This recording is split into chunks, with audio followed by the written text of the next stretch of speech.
Assalamualaikum. I hope you are doing well. तो आज हम जी सेक्शन 27 से 34 तक पढ़ेंगे।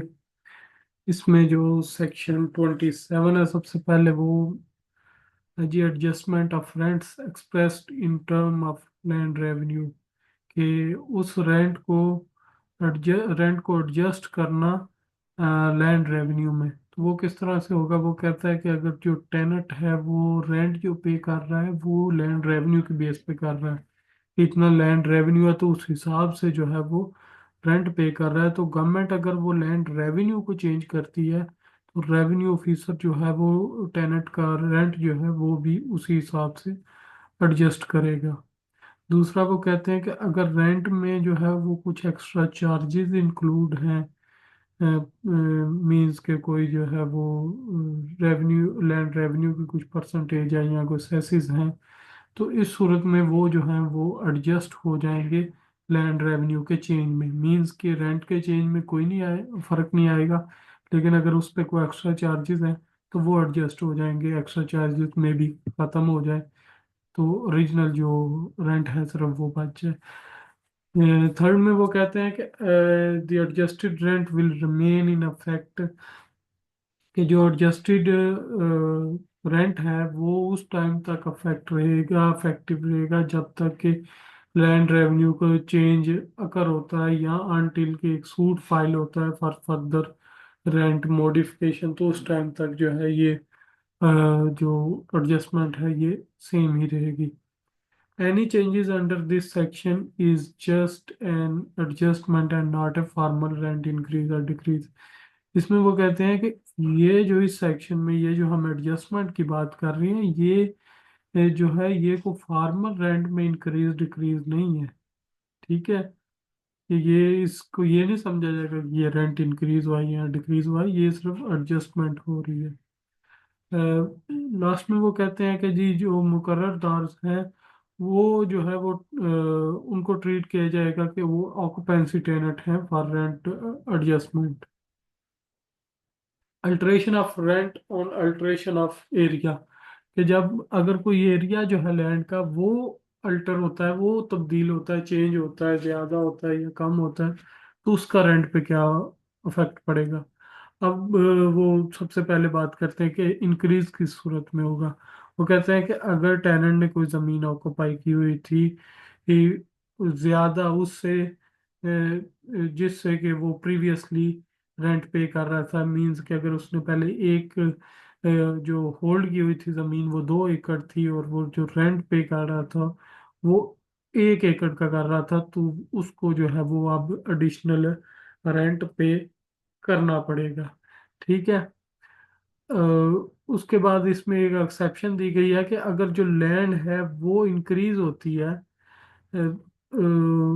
जो कि जो है if the extra land was originally part of the tenancy, जो ओरिजिनल लैंड है वो टेनेंसी का पार्ट थी, लेकिन वो जो है वो फ्लड की वजह से या किसी और वजह से वो लॉस्ट हो गया विदाउट रेंट रिडक्शन, और उसमें जो रेंट में कोई कमी नहीं आई थी, तो no extra rent will be charge. कि अगर कोई ज़मीन थी, किसी बंदे ने अगर 1 एकड़ ज़मीन किसी को जो है वो रेंट पे दी, अब वो दरिया के किनारे पे मौजूद थी तो सैलाब आया, उसकी कुछ ज़मीन ऐसे समझ ले कोई जो है वो 2 कनाल के करीब ज़मीन जो है वो वो सैलाब की नज़र होगी। अब जो है लेकिन जो रेंट वो बंदा ले रहा था लैंडलॉर्ड वो 1 एकड़ का यूज लेता रहा। अब दोबारा जो है वो फ्लड खत्म हुआ, वो 2 कनाल जो है दोबारा उसके साथ जुड़ गई, तो अब उनके दोबारा जुड़ने से रेंट इंक्रीज नहीं होगा, क्योंकि वो पहले ही पूरे 1 एकड़ का रेंट ले रहा था। अब दूसरा वो कहते हैं कि रेंट डिक्रीज कब होगा।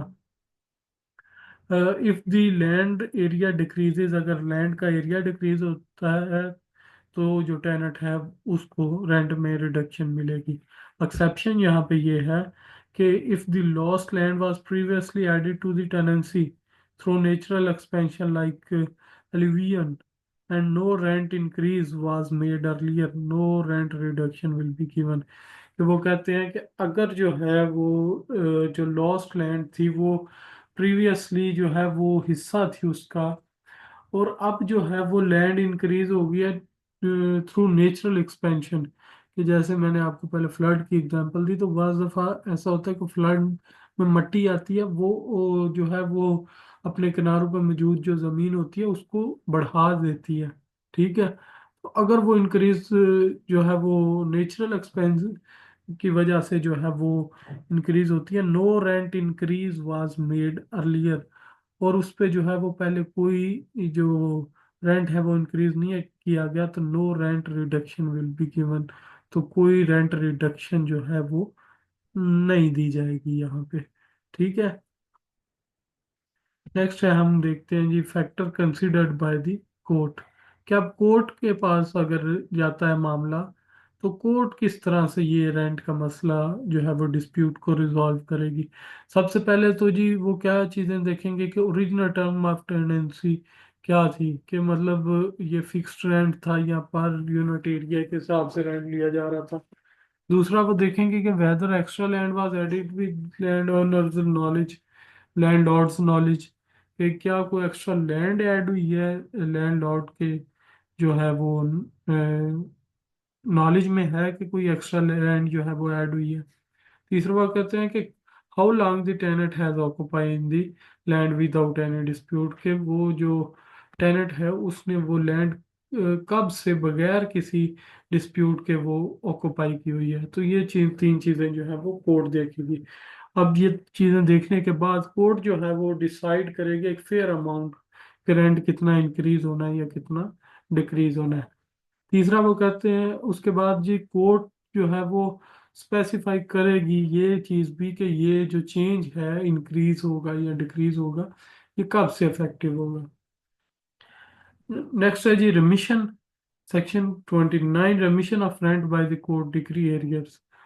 If the tenant owes rent arrear, अगर कोई टेनेंट है उस पे कोई रेंट के बकाया जाते हैं, तो court finds that the land area has decrease due to diluvion और बाय अदर रीजन, कि कोर्ट पहले तो ये फाइंड करे क्या जो लैंड का एरिया है वो कम हुआ है ड्यू टू जो हमने कहा था कि पानी की वजह से जो है उसको जमीन जो है वो लॉस हुई है, जमीन का लॉस हुआ है, या किसी और नेचुरल डिसास्टर की वजह से। दूसरा, the crop yield has been reduced, जो क्रॉप की यील्ड है वो रिड्यूस हुई है due to natural disaster like drought, hails और सैंड डिपॉजिट। कोर्ट इस सूरत में जो है वो रेंट को रिड्यूस कर सकती है with previous sanction of collector की इजाजत से कोर्ट जो है इसको रिड्यूस कर सकती है। सेक्शन 30 है जी, remission and suspension of rent consequently on like treatment of land revenue। कि सबसे पहले जो है ये कि अगर गवर्नमेंट जो है वो रिमिट कर देती है, सस्पेंड कर देती है रेंट रेवेन्यू, तो जो रेवेन्यू ऑफिसर है वो रेंट भी जो है उसको भी उसी हिसाब से या सस्पेंड कर सकता है या खत्म कर सकता है। दिस अप्लाइज, ये लेकिन ये सिर्फ उसी सूरत में अप्लाई होगा अगर जो रेंट है वो जो है वो फिक्स है इन कैश। ठीक है। अगर वो कैश पे हो रहा है तो फिर जो है वो ये चीज अप्लाई होगी। नेक्स्ट है जी लीगल प्रोटेक्शन, इसमें टेनेंट को ये दी गई है कि टेनेंट के खिलाफ जो है इस रमिशन की या सस्पेंशन के, टेनेंट के अगेंस्ट कोई केस नहीं किया जा सकता। दूसरा, the period of suspension will not count, कि जो सस्पेंशन का पीरियड है वो काउंट नहीं होगा towards the statute of limitation for recovery rents. चौथा है जी कि अगर लैंड ओनर ने इलीगली कोई रेंट कलेक्ट किया है जो कि रमिट हो चुका था या सस्पेंड हो चुका था, तो रेवेन्यू ऑफिसर जो है उसको रिकवर करेगा और उसको रिफंड करेगा। और जिसने ये जो है वो इलीगली कलेक्ट किया था उसे जो है वो पेनल्टी, जितना उसने कलेक्ट किया था उतनी पेनल्टी भी डालेगा। जो है वो उससे जिस बंदे ने इलीगली उससे कलेक्ट किया है उस बंदे पे जो है जुर्माना भी उतना ही डालेगा जितना उसने कलेक्ट किया था। नेक्स्ट है जी application to release or exempted land revenue, कि ये जो रूल है ये अप्लाई होगा उस लैंड पे जहाँ पे land revenue has been released, या जहाँ पे लैंड रेवेन्यू जो है वो रिलीज हो, जो है कंपाउंडेड हो चुका है या रिडीम्ड हो चुका है। किस तरह, if it would have been otherwise qualified for remission, कि जैसे वो वैसे ही क्वालिफाइड था रिमिशन के या सस्पेंशन के। तो कलेक्टर जो है उसके पास, अब किसी ने लीगल अगर वो कलेक्ट किया है रेंट, तो कलेक्टर के पास ये पावर है कि वो उसको रिकवर करे, और उसको जो है वो कलेक्ट करे रेंट को as it were unpaid land revenue के, जैसे ये एक अनपेड लैंड रेवेन्यू था। अब हमने जो है वो रेंट की ऊपर सारी बातें पढ़ ली। अब उसको डिपॉजिट किस तरह से और कहाँ पे करवाना है। तो सेक्शन 31 है power to deposit rent in certain cases with revenue officer, कि एक टेनेंट है, वो जो है वो रेंट डिपॉजिट करवा सकता है रेवेन्यू ऑफिसर को किन सूरतों में।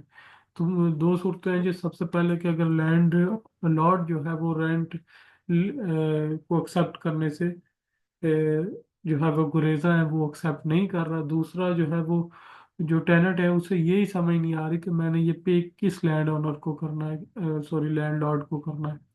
तो इस सूरत में जो है वो टेनेंट रेवेन्यू ऑफिसर को जो है वो पे करेगा, रेवेन्यू ऑफिसर को अप्लाई करेगा, और जो है वो उसे रिक्वायर्ड फी पे कर देगा। रेवेन्यू ऑफिसर वेरीफाई करेगा इस क्लेम को, और उसके बाद जो है अगर उसे लगता है कि ये वैलिड है तो वो उसे उस रेंट को जो है वो डिपॉजिट कर लेगा।